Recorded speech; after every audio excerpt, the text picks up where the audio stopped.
It gives hope to people who need money. Tens of thousands of people have fallen for it, and they end up in even greater financial distress. CBS 2's Pam Zekman investigates the grant scam. It started with a text. Can't even spell his name right. He said, I can get you a grant for $75,000. In exchange, I had to pay $1,500 processing fee. Money the Aarons badly needed to pay off $40,000 in medical bills. I'm thinking, okay, you know, the government does offer stuff like that. I thought it was a legitimate person doing this. Plus, the Aarons thought a relative referred Agent O'Connell to them through Facebook, but that turned out to be untrue. I told him I need the money for medical bills, and I'd really be grateful if he could help. Well, then, come to find out, it wasn't her cousin. It was this guy impersonating her cousin. The Aarons borrowed the $1,500 from family and sent it to Agent O'Connell at the federal grant agency via Western Union. You sent $1,500. Was that enough for him? He wanted more money. He wanted an additional $2,000. That was supposedly for the IRS?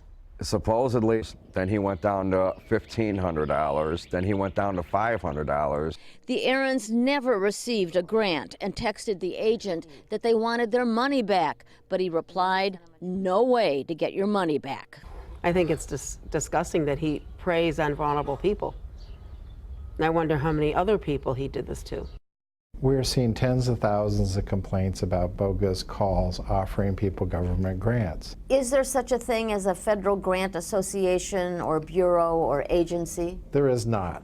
Our government may do some dumb things, but calling people offering free money for no strings attached you don't have to repay is not something the government does.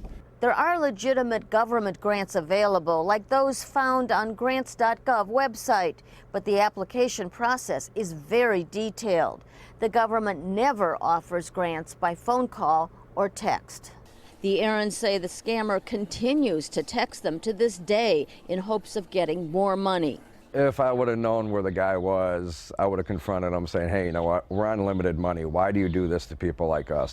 Do you have a conscience? Because I would feel guilty as crazy. Once again, there is no federal grant agency giving grants to pay our bills. Government officials say it's very hard to track these con men down because many of the operations are based overseas. But if you have been a victim of such a scam, you should contact the Federal Trade Commission. The link is on our website.